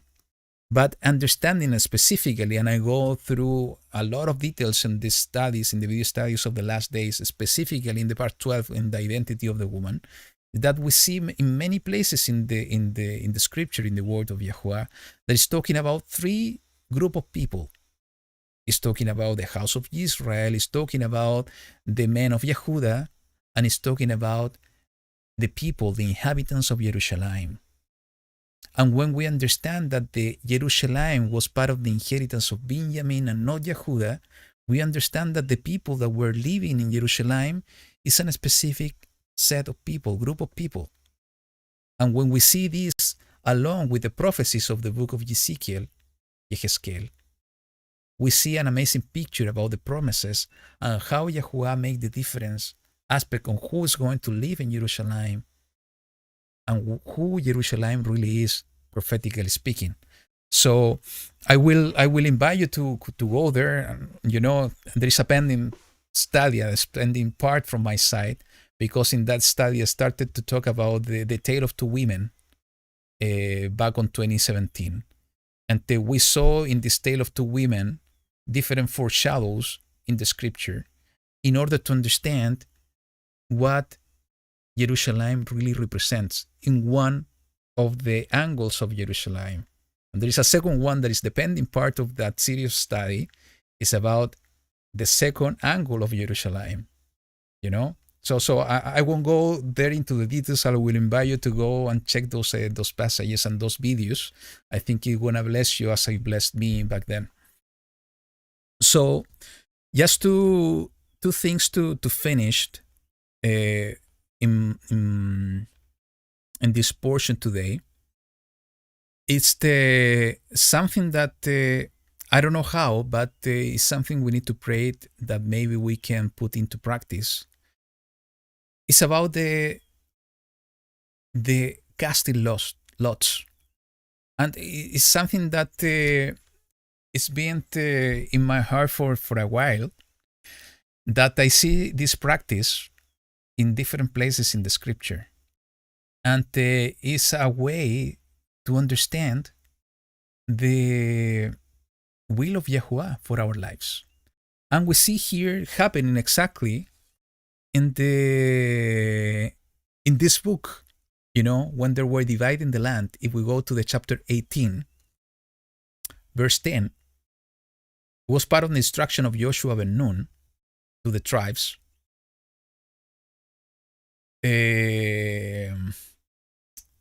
That they needed to describe the land. And after they were coming back, he was saying to them, and Yahushua cast lots for them in Shiloh before Yahuwah. And there Yahushua divided the land to the children of Israel according to their portions. So, I have been seeing throughout the years different positions about that and comments that, we don't need to cast lots because now that we have the indwelling of the Ruach Kodesh in us. So he's the one guiding us. But, when I think in this way, I understand that the Joshua ben Nun also had the spirit of Yahuwah in him. And we were discussing this in the first portion of the cycle of Joshua, when the Moses was laying his hands on the head of Joshua. He was receiving the Ruach of Yahuwah, the Ruach of wisdom. So the Ruach was with him. But even that the Ruach was with him, he was casting lots in order to understand what was the decision of Yahuwah. And we see other examples that, if you want to go to the book of Vaiyikra, this is Leviticus chapter 16, we see the Kohen Hagadol, in this case Aaron, he needed to cast lots at the moment of Yom Kippur. Was a way to decide which one of the animals needed to be sacrificed, a sacrifice offering for Yahuwah, or send it out to the wilderness, to Azazel. And also, if you want to go to First Chronicles, this is Divrei Hayamin in Hebrew, chapter 24, we understand that the priestly order being set by the Kohen Gadol on that time, and also by David, was decided by casting lots. You can find this in the chapter 24 of the book of First Chronicles. So, and we know David was a man according to the heart of Yahuwah, and we know that the Ruach of Yahuwah was in him. But even though they were using the casting lots in order to understand what decision they needed to make. I don't know how they were casting lots, and this is the part that we need to pray to receive understanding. But they were doing it.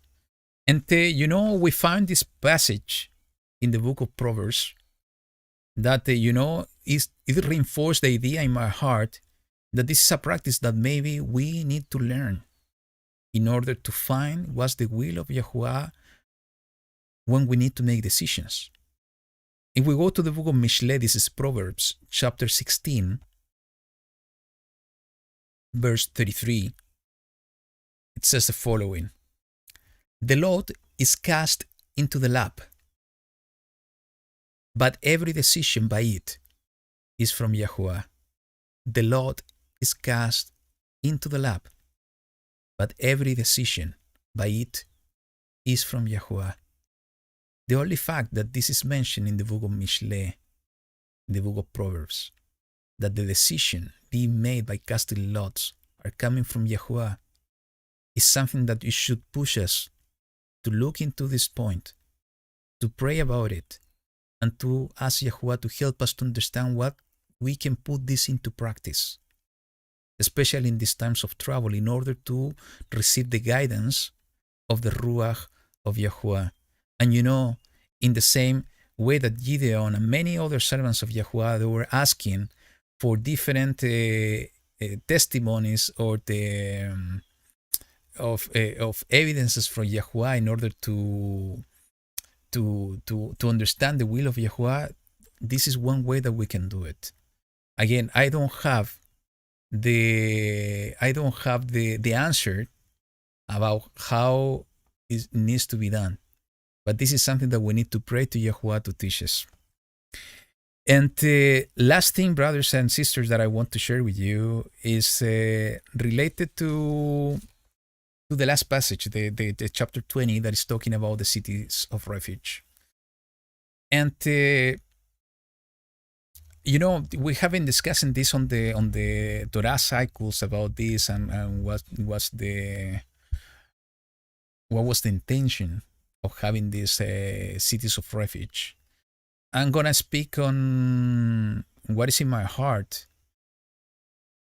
about what I think, and again, I can be totally wrong. I'm just sharing what's my current view on this. Is that they were setting these cities of refuge in order for the people to fly, in order to flee, in order to escape from the revenger of blood, in order to be protected. And they were deciding for the cities throughout the land of Israel. I do believe that, in these end times, and we were discussing this, I think 3 weeks ago, that they were going to conquer the land. And I think we are conquering the world, because the expansion of the kingdom of Yahuwah, or the extension of the kingdom of Yahuwah, be led by Yahushua HaMashiach, is not going to be only in the land of Israel. It's going to fill the world. I was telling you what was in my heart, that we are part of this conquering on the world. We are recognizing the world. Maybe that's why we need to describe any of the places that we're having now, because later on, the kingdom will be expanded to every corner of the world. But in the same way that they were deciding for city of refuge, for protection, I do believe, and again, this is Juan Carlos speaking, not the word of Yahuwah, but it's my belief that in the end times there will be places of refuge in order to be protected by Yahuwah. And this is, and if am I right, I think this is something that should give even more hope to our hearts, that Yahuwah will take care of his people throughout tribulation.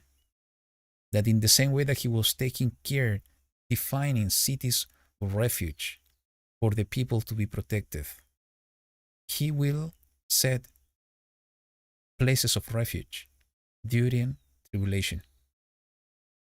And he will give us the understanding of what are those cities or those places of refuge during the difficult times to come.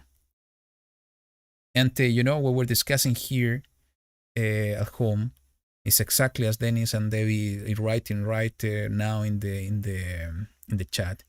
It's our Goshen. Israel were under slavery of one nation, Egypt, and they had only one place of refuge, Goshen. Now we are under the slavery, and they were just in one place, in one country. Now we are in the four corners of the earth. We are in the four corners of the earth, and we are under somehow the slavery of Babylon that is in the entire world. So, the picture got expanded somehow. We are not in just one place. We are in different places on the world. So I do believe that Yahuwah will give us different Goshens in order to go through the tribulation. He will take us from those places in order to go in the second great Exodus, in order to be gathered from those places to go into Jerusalem. Again, this is me speaking. This is my understanding so far, and I think this is somehow what is the parallel to the end times of this portion. I can be totally wrong, and this is something we have to pray to Yahuwah to have this understanding, and He will guide us. If we pray and we are specific in our prayers, He will guide us in order to understand this thing. But the ultimate things that we need to learn and we need to understand is that we should not put our hope in our eyes and in the physical protection, in the physical refuge. We need to understand that Yahuwah Elohim is our refuge. And I want to, just to finish the broadcast today, I want to finish this with this and with these passages and with this thought, is that Yahuwah is our refuge. And the two passages, I want to share with you, one is in the book of, both of them are in the book of the Tehillim, Psalms. Let's go to chapter 18, from verse 1 to verse 7. It says the following: I love you, O Yahuwah, my strength. Yahuwah is my rock and my stronghold, and my deliverer. My El is my rock. I take refuge in Him, my shield and the horn of my deliverance, my high tower. I call upon Yahuwah, the one to be praised, and I am safe from my enemies. The cords of death surrounded me, and the floods of Belial made me afraid. The cords of Sheol were all around me. The snares of death were before me. In my distress I called upon Yahuwah and to my Elohim. I cried. He heard my voice from His Gehal, and my cry went before Him into His ears. And the earth shook, and trembled. Even the foundations of the mountains were troubled, and they shook because he was wroth. You know, if we put our trust and if we understand that he is our refuge, he will guide us in the times of difficulties, even to the places, if that's the case, that he has prepared to be Goshen during the end times. And the same concept is in the chapter 37 that we were reading before. You know, if we read this in context entirely, and it's 40 verses, I want to do it because it's so amazing what is written here. We're going to read, we read until the verse 5. We're going to continue reading for the verse 6 onward. And it says the following: And he shall bring forth your righteousness as the light, and your right ruling as midday. Rest in Yahuwah and wait patiently for him. Do not fret because of him who prosper in his way, because of the man doing wicked devices. Abstain from displeasure, and forsake wrath. Do not fret, also to do evil. For evildoers are cut off, but those who wait on Yahuwah, they shall inherit the earth. Yet a little while, and the wrong is no more, and you shall look on his place, but is not. But the meek ones shall inherit the earth, and delight themselves in plenty of peace. The wrong plots against the righteous, and gnashes his teeth at him. Yahuwah laughs at him, for he sees that his day is coming. The wrong had drawn the sword and had bent their bow, to cause the poor and needy to fall, to slay those who walk straightly. Their sword has entered into their own heart, and their vows are broken.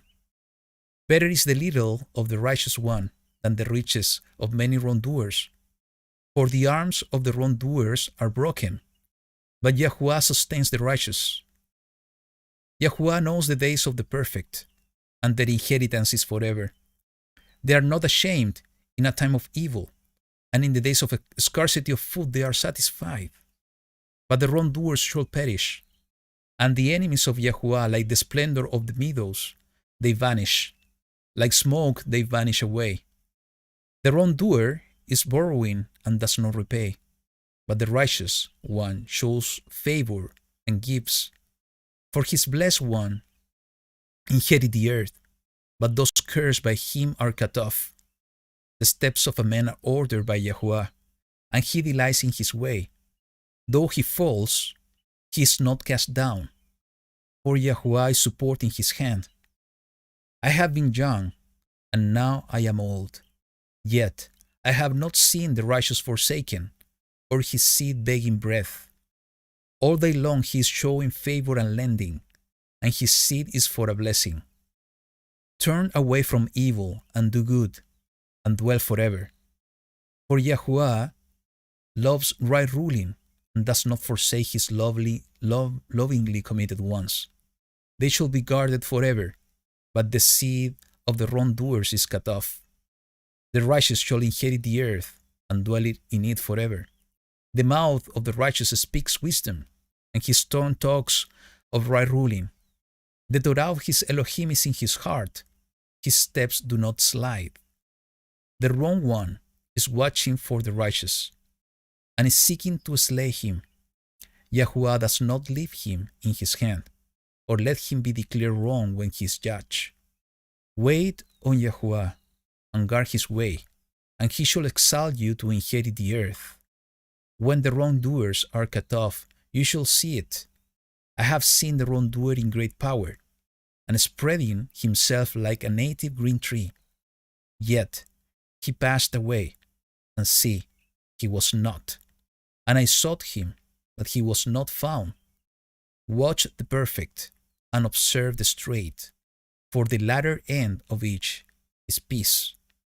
But the transgressors shall be destroyed together. The latter end of the wrong shall be cut off. But the deliverance of the righteous is from Yahuwah, their strength in time of distress. And Yahuwah has held them and delivered them. He delivers them from the wrongdoers and saves them, because they took refuge in him.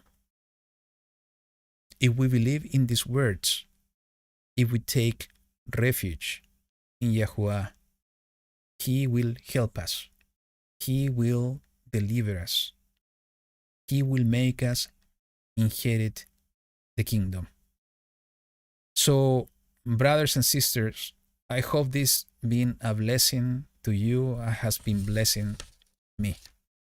And that these words that we have been studying, we can put this into practice. And as we saw in this portion, it's time to take the actions.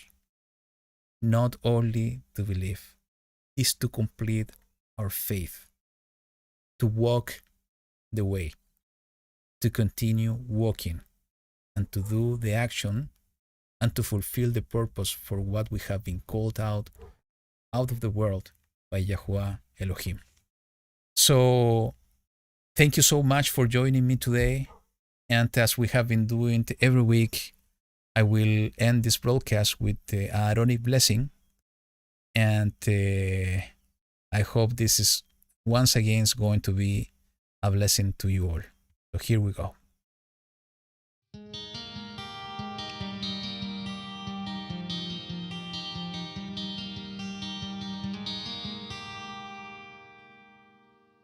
יברכך יחוה וישמרך יאר יחוה פניו לך וחונקה יישא יחוה פניו לך לך שלום ישעיהו פניו לך ויעשה לך שלום ויעשה לך שלום ויעשה לך שלום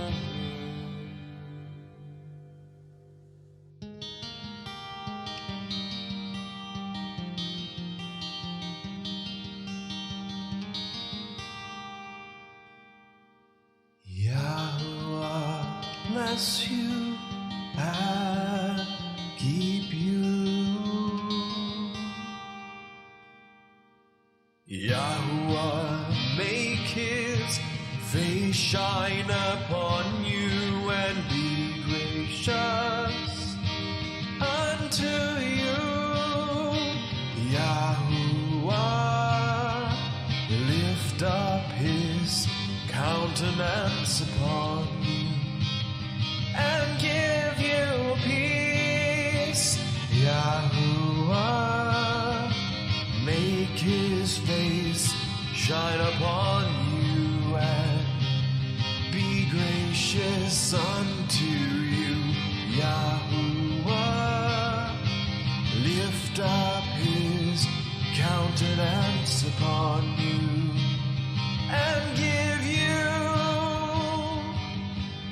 peace.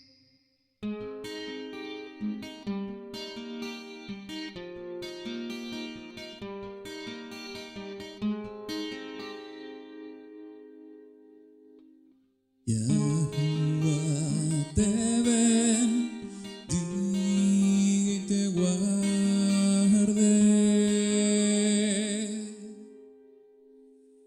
Yahuwah haga resplandecer su rostro en ti y tenga de ti